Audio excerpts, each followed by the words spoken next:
everybody. Hey everybody. I hope you're doing well.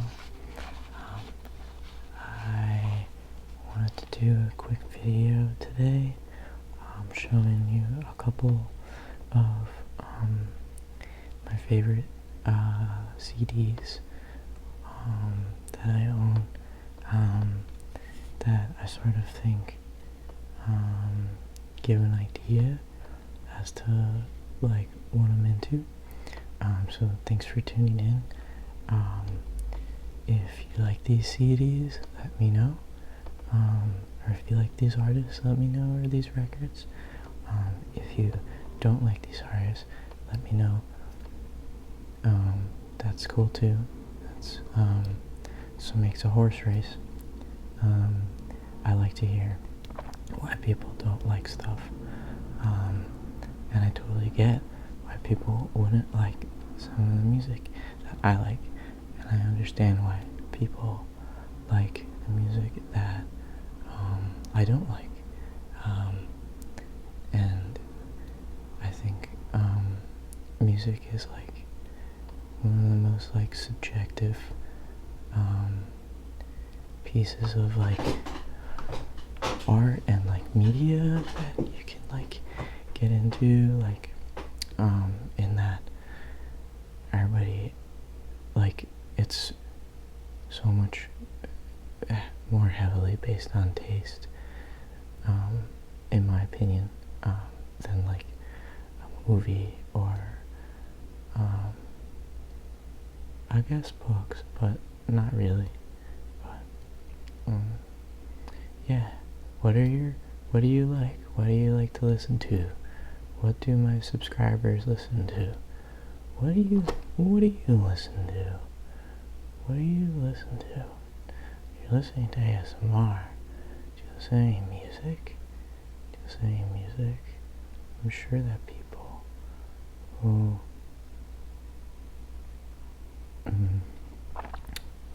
are watching this video have probably heard of music before. Sorry, my hand's a little shaky. I got a little sick this week, and I definitely have.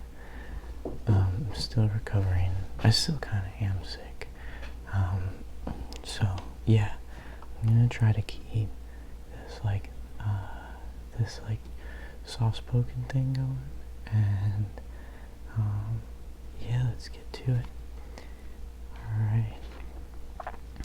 The first CD I will talk about is, let's talk about this one.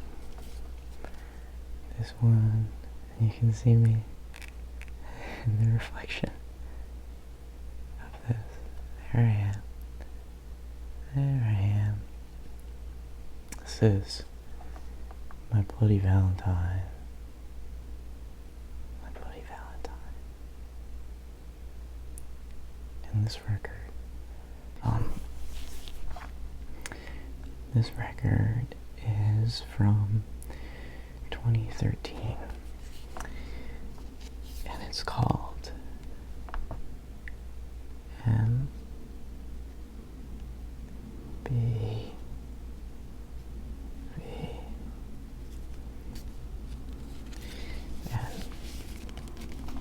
This album, MBV, was their follow-up, a long-awaited follow-up to another record that you might know, but that I do not own on CD, called Loveless.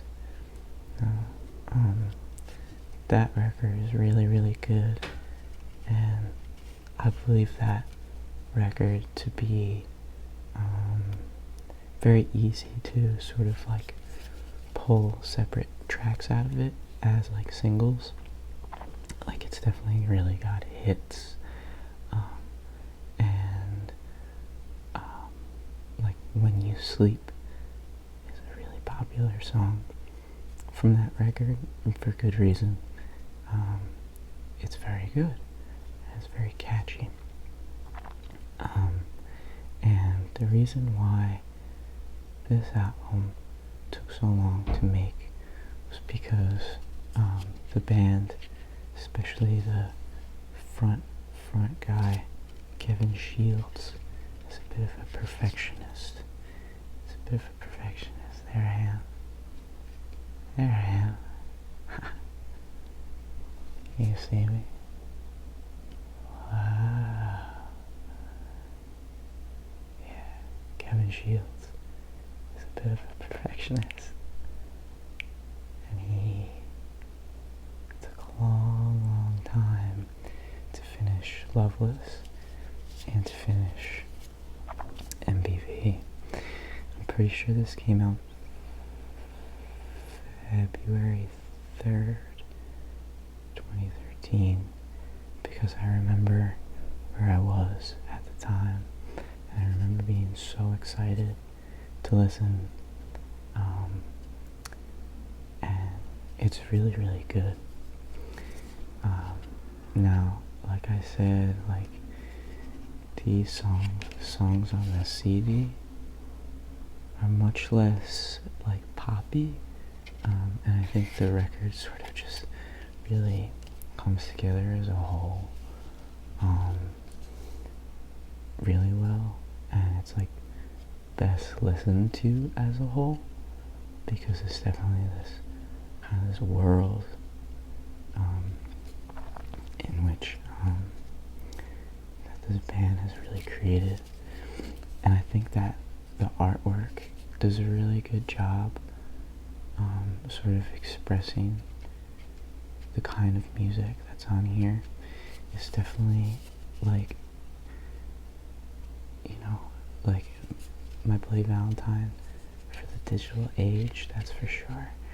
And I'll show you how, like, there's like a contrast between the colors. It may not be so clear on camera, but it's one of those things where you kind of look once and then look again, and it's a little bit different, and it changes. And listening to this record for the past, like, 11 years, it's been, almost 12, you know, it changes every time that you listen to it, and that's really because of the band's attention to detail. They really, really take a long time to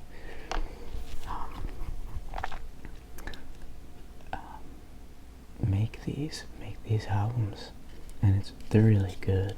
There's a lot of layered guitars that are really nice, and honestly, this record it's harder to remember what my favorite songs are, because it does blend together, and a lot of the song titles are sort of difficult to remember.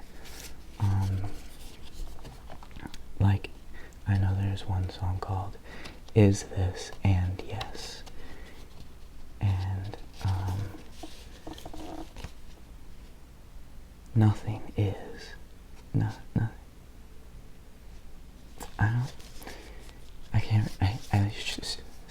I know all this information about it, but I sincerely can't remember the names of the songs, because I often just put it on and then I just walk away, and that's it, and I just listen. So here's another example of, like, you know, you can see these are different colors here, and then this is even another different color, and then on the back here it's another different color, and I think that's so cool. I think it's so thoughtful. I really love, like, a thoughtful, like, physical packaging that reflects the artwork of the record. So I like the physical packaging. I like when the artwork and the physical packaging reflects, like, the nature of the music and the nature of the art. It's really cool, and I think that this is just a record that's always evolving and always changing, and, you know, it's really cool. So here's the inside. That looks like a mixer, like a board. I'm pretty sure it is, and that's probably a shot from in the studio. They heavily edited. And here's this color, shot, which is very reminiscent of Loveless's color palette, which I think is pretty cool because there are a lot of similarities between this record and Loveless, and there are also a lot of differences. And it's just cool to see how they sort of marry the both in between like 22 years, I think, because I'm pretty sure Loveless was 91. It's pretty cool. You know, you could kind of look at that for a while. And that's the thing about their music, you know, I think I was like reading or like watching an interview with Kevin Shields about how he and like the band would listen to some of their music, specifically the song To Hear Knows When from Loveless, really, really loud. That's the other thing about them, is their concerts are really, really loud. I've never been. I've always wanted to go. But I definitely need earplugs because I get really overwhelmed with like the amount of sound, even if it's not that loud. Even at like soft shows, like kind of quiet shows, I'll put in earplugs. But basically, he was saying how they would listen to the To Hear Knows When really, really loud, and they would just get like sort of hypnotized and entranced, which totally makes sense. And listening to that song makes the next song on that record hit even harder. The next song being When You Sleep, and I think it's really great. I know for a fact that I like 1 or 2 on this record, and I sincerely don't remember some of the names on this record. I just know them when I hear them, and I'm like, that one. So maybe in the description I'll write maybe like my favorite songs of each of the records I'm showing. But my Bloody Valentine, check them out. Okay. The next record I want to talk about is this CD that I have, which is just such a classic. It's Homogenic by Bjork. Now this one was made in 1997 and actually contains the original version of the first Bjork song I ever heard. And if you'll see, I bought this a couple years ago. It was like 5 or 6 years ago, and it was like $2. It was totally worth it. And the thing about CDs is that like you get like the highest audio quality, and they made so many of them that a lot of them from the 90s are like super cheap to get secondhand, and they don't degrade. You know, they don't degrade like a tape, even though that's kind of a little bit of the charm about tapes. But yeah, the first Bjork song I ever heard was there used to be this show on MTV, hits, called Hit List, and they would like invite other artists on. This was like in the 2000s, and they invited 30 Seconds to Mars on, that's like Jared Leto's band, if you're familiar.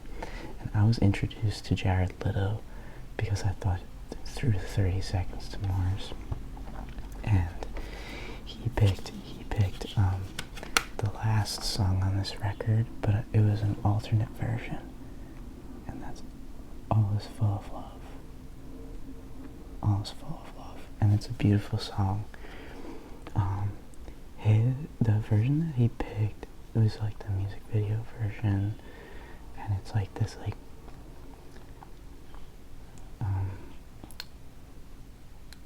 two robots who are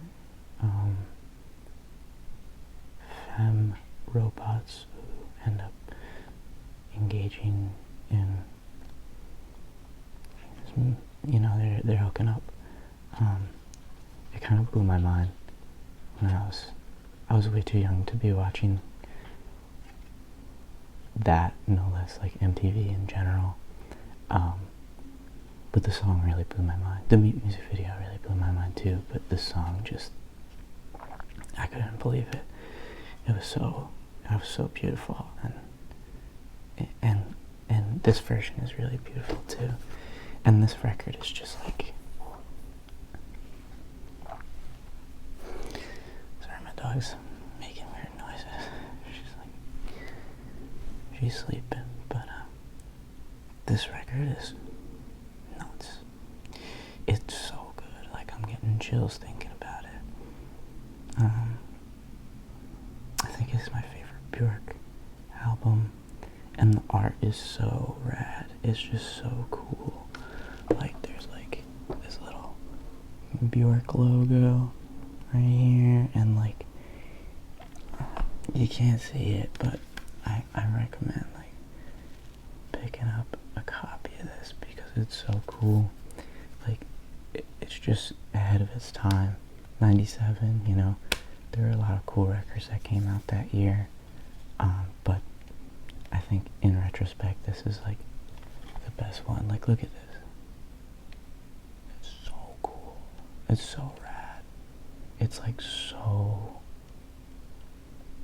Y2K, pre-Y2K, and kind of reminds me of like a lot of like sci-fi stuff, and kind of reminds me of like Aliens, like that series, even though that was beforehand, but also like reminds me of like Halo, like kind of reminds me of like The Flood a little bit, yeah. But the CD is really cool, like the pink and gray is just so sick, and then pow, bang, so rad. It's so cool. Yeah, I think my favorite songs on this, I know my favorite song on this is Pluto. It's crazy. It's so good. It's like literally like nothing I've ever heard in my life, and nothing I will ever hear. Probably, you know, it's just so singular, and Bjork is just such an amazing artist, and a lot of respect for her craft, and it's so cool. So I'll open up the little booklet here. So there she is, Bjork. She's an Icelandic pop singer. What's up? Here are all the credits and lyrics. Oh, there's all the lyrics. Look at that. That's so cool. That's so cool. Here's the back.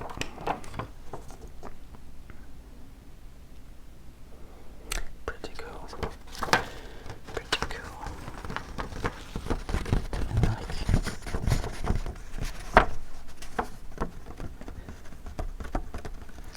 do you like Bjork? Do you have a favorite Bjork album? Do you like Post? I like Post as well. I like that one too. I think Hyper Ballad is just so good. And it's so crazy because like, it's like a song that kind of almost sounds like cliche at this point. But that was like the genesis of like something that just became copied in like a lot of like dance music and stuff. It's just like lyrically too, just so intense. She's just an intense person. Bjork, if you're watching this, hey, I love you.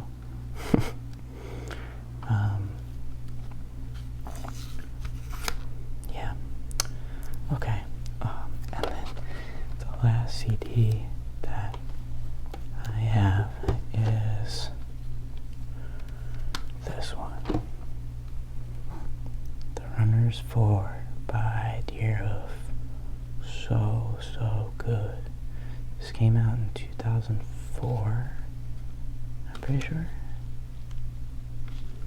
It was out on Kill Rock Stars. Let me double check on that. I'll double check on it when I do, but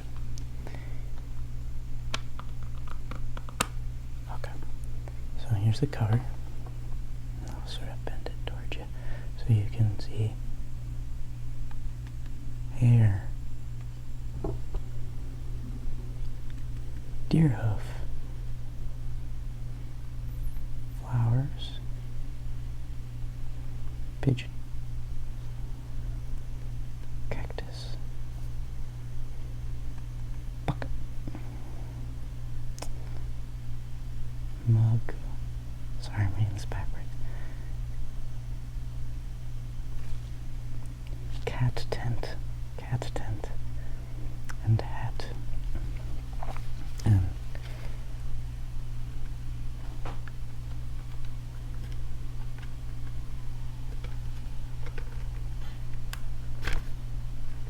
they're really good. I saw them live like a minute ago. And they're prolific. They have a lot of like music to their name. And it's all good. Their drummer,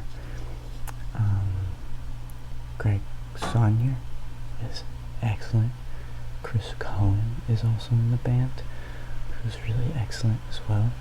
They're all really good musicians. And this record is maybe like 20 songs long. It's so good.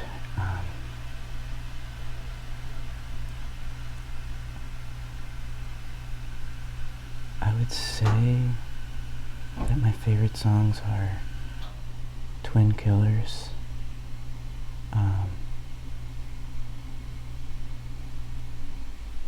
Scream Team, You Can See, and Siruistar. Siruistar makes me feel like I'm flying. There's like this one riff that's just, it's like when the song picks up, and if you listen, you'll know what I'm talking about. And it's like when the song picks up, and it's like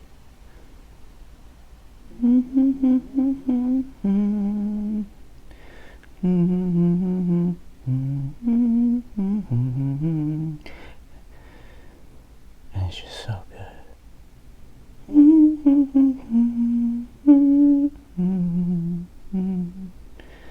It's really good. It makes me feel awesome. Now, let's read the CD. There it is. And there I am. There I am.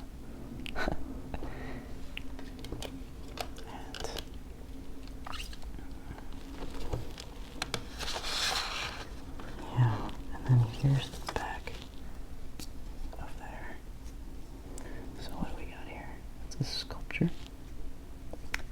That's the band, and it says Housemates. And then right here it says Truffles, Cloud, Ball, a Slipper, a Leftover, which I would put my money on it being maybe like a burrito. A stuffed object. And a hornet. Oh, that's cool. I've never noticed that. A hornet. Looks like it's on a piece of a nest. Which I actually learned recently that that's like paper. Let's go. Oh. I never. Oh. Never open this up. There's a lot going on here. There's a lot here. There's chocolate. There's a spy. There's ashes. There's a cute girl. There's a mosquito. A snowball. A charm. A horse. A knit animal. Watercolor. A cat. An ice skater. Pineapple. Bird. A filter, books, mushrooms, I see Dracula, I see a Hitchcock book. I see some sort of Motley Crue book as well. Yeah. Have you ever listened to Deerhoof? Do you have a favorite Deerhoof record? I think this is one of my favorite ones. I also like Milkman and Mountain Moves. You probably just saw a cut. It's because I coughed really hard. I didn't want to scare you. Do you like music? Do you like music? What kind of music do you like? Tell me, what kind of music do you like? Do you like some of this music? Have you listened to this music? Should I show you more of my CDs? Sound off. Either way, thank you for tuning in. I'm definitely going to start uploading on like a reasonable basis, something where I don't feel burnt out and I don't feel really pressured, because this is my channel and I can do what I want to. But either way, CDs. Thank you for watching.